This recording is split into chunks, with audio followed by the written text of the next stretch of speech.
ચલો કયો તમે સવારે શું ખાધું તું આજે? ઉગે શું ખાધું તું? શાક રોટી. સરસ. જાઓ. જીત શું ખાધું તું? હા જાઓ.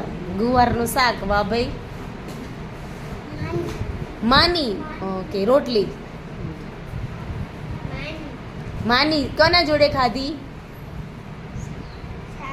કસાયનું શાક હતું? હા રીંગણેનું. ઓકે. શેનું શાક ખાધું તું સોહમ? દાળ ભાત ખાધા. સરસ. દાળ ને રોટી. સરસ. દાળ ભાત. રોટલી શાક ને નથી સવારના ઉઠીને